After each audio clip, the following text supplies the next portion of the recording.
Halo guys, assalamualaikum warahmatullahi wabarakatuh. Kumaha damang baraya? Kumaha barudak? Well, ini Sabtu pagi ini guys di Sabtu pagi di Yokohama. Sabtu ini masuk kerja guys. Biasanya libur, Sabtu Minggu itu libur, tapi Sabtu ini kerja karena mulai besok sampai minggu depan itu libur musim panas selama 7 hari guys. 7 hari libur. Seperti biasa guys lah.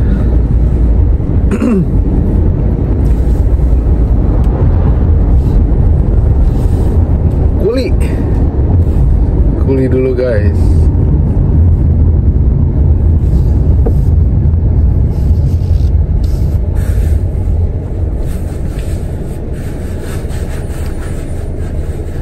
Suasana di Jepang, di Yokohama Sabtu pagi ini ya seperti ini biasa guys, lengang gitu ya, jalanan lengang.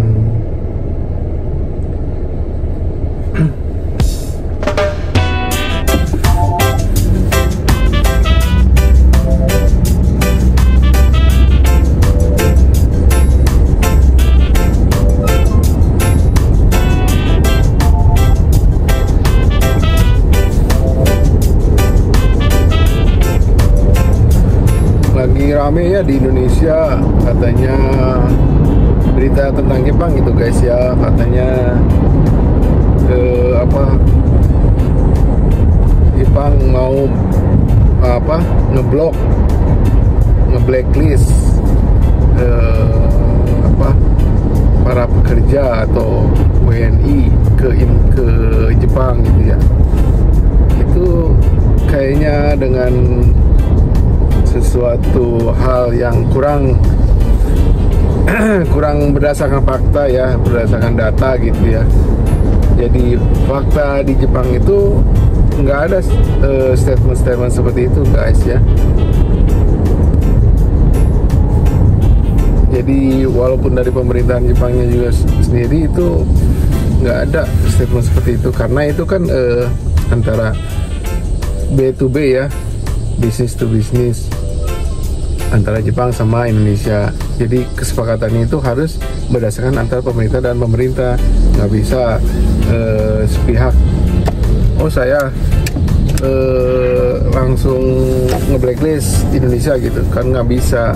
Itu harus ada pembicaraan antara pemerintah Jepang dan pemerintah Indonesia gitu ya. Gitu. Karena di sini dalam hal ini gitu ya, sampai sekarang KBRI, KJRI itu biasa-biasa, maksudnya adem-adem aja gitu istilahnya. Clear lah ngomong bahasa Indonesia tuh. Lipuh. Kalau orang Sunda ngomong bahasa Indonesia tuh lipuh iroh. Jadinya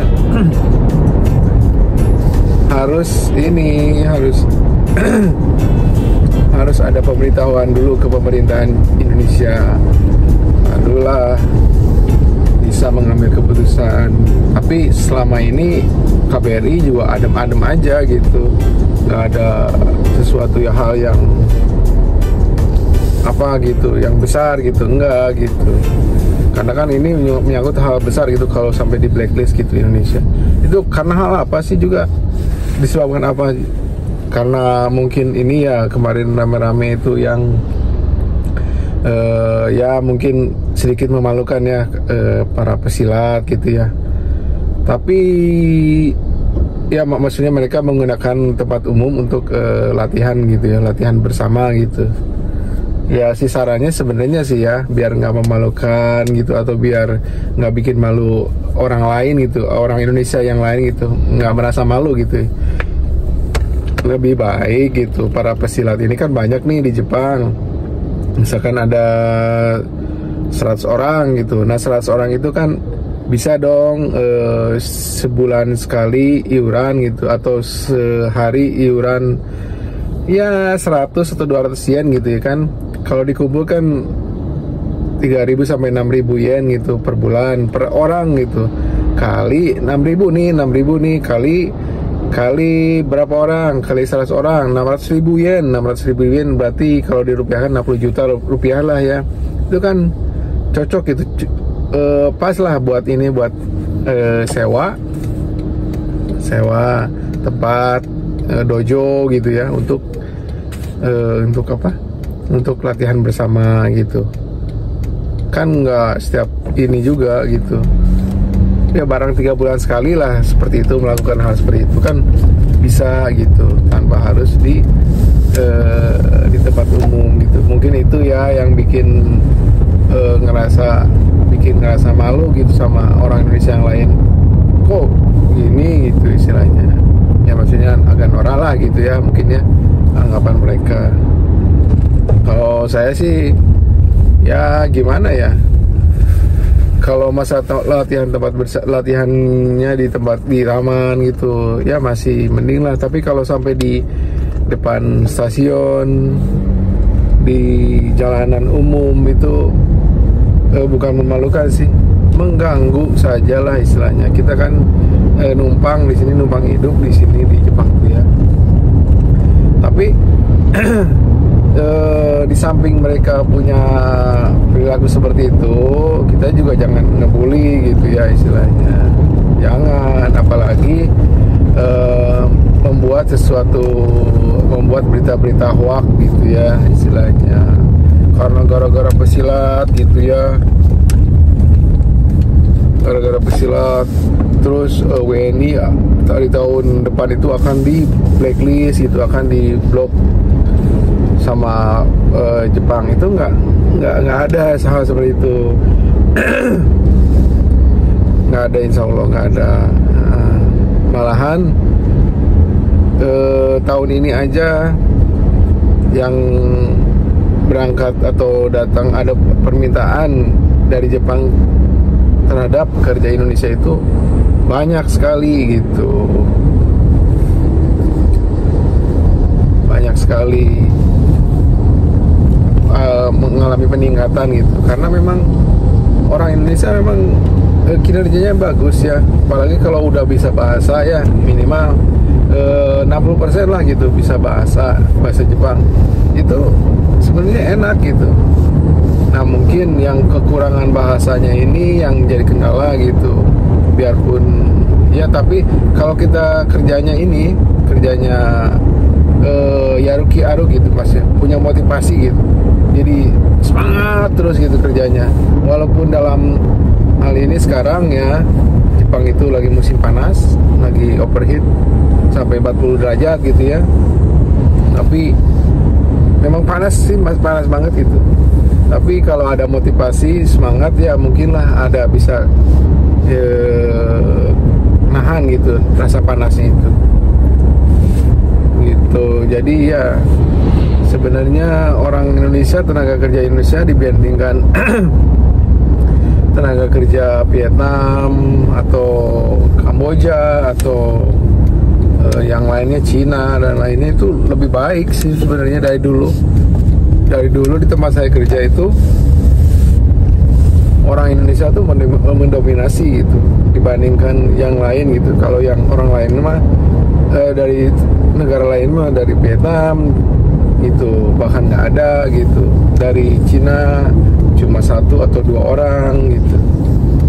Dan orang-orang Indonesia memang cepat-cepat kerjanya gitu. Kalau ini mengikuti ritmenya orang Jepang, udah tahu budayanya orang Jepang, cepat kerjanya gitu, satset, terus ini apa, teratur gitu.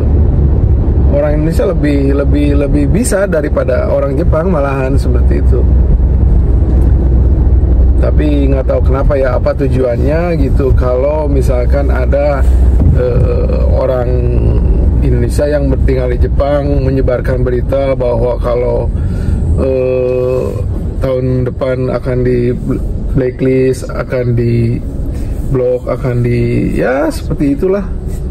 hal-hal seperti itu, yang hal-hal yang nggak benar, nggak sesuai dengan data dan fakta itu, dengan kenyataan lah, maksudnya kenyataan di kehidupan kan.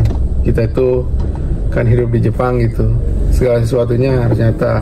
Kalau beras sekarang lagi mahal, misalkan 2.000 yen ya gitu, misalkan, atau 3.000 yen gitu ya, atau 4.000 yen gitu, ya bilangnya aja seperti itu, nggak usah bilang oh sekarang beras harganya 500 yen, kan nggak ada gitu, nggak sesuai dengan fakta. Faktanya yaitu sekarang beras itu mahal gitu, hampir, kalau kemarin itu, bulan-bulan kemarin itu hampir mencapai satu karung kecilnya itu 5 kilo itu bisa sampai 5.000 yen, 6.000 yen gitu ya. Sekarang udah mulai turun lagi gitu, 3.000, 4.000 yen gitu ya. Tapi masih mahal sih dibanding seperti biasa ya, dibanding harga normal yang dulu-dulu gitu ya. Nah, hal-hal seperti itu kan sesuai dengan kenyataan gitu kan. Kita itu ngomong dengan fakta gitu. Ini lihat seperti ini, Sabtu pagi nih di kawasan Yokohama itu seperti ini gitu, lengang, sepi gitu. Jadi mohon yang di Indonesia, yang belum ke Jepang, yang belum berangkat ke Jepang, ataupun yang pengen mau dari sekarang ya, mau menjajaki untuk proses menuju ke kerja ke Jepang, mungkin tidak perlu cemas, tidak perlu khawatir, karena permintaan pekerja Indonesia itu di Jepang itu masih tinggi gitu ya. Bahkan saya bisa bilang lebih baik kualitasnya ya, bukan kuantitasnya. Kualitasnya lebih baik daripada pekerja dari negara lain gitu, apalagi dari Vietnam gitu. Vietnam lebih murah sebenarnya upahnya, cuma perilakunya itu lebih parah, terus bahasanya juga kurang ini ya. Kalau orang Indonesia itu kan lidahnya itu udah lidah bisa menyesuaikan. Kalau pakai bahasa Inggris ya bisa ngomong bahasa Inggrisnya gitu, fasih gitu. Kalau orang Vietnam itu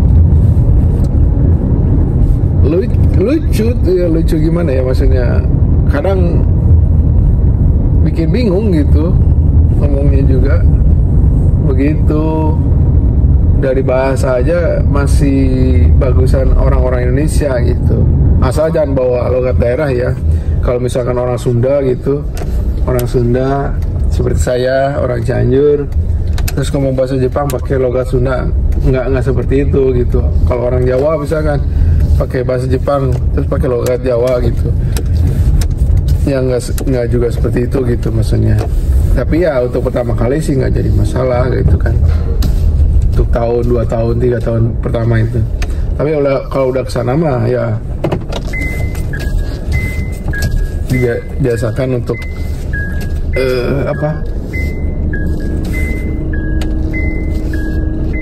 untuk menggunakan bahasa setempat dengan baik dan benar gitu istilahnya, seperti itu. Tapi ya dari bahasa orang Indonesia lidahnya lebih baik cara pengucapannya daripada orang dari negara lain gitu, dari Cina, dari Vietnam, dari Korea. Itu kan mereka kental dengan logat bahasa negara mereka gitu, lidahnya itu. Jadi kalau pakai bahasa Jepang itu, ngomong bahasa Jepang itu kayak gimana gitu istilahnya. Seperti itulah mungkin. Jadi guys, anak-anak, adik-adik yang belum berangkat ke Jepang, yang mau berangkat ke Jepang, tidak perlu khawatir, tidak perlu cemas. Ya, insya Allah berdoa saja dan terus belajar bahasa, terus tingkatkan skill kemampuan. Oke, udah sampai tempat kerja.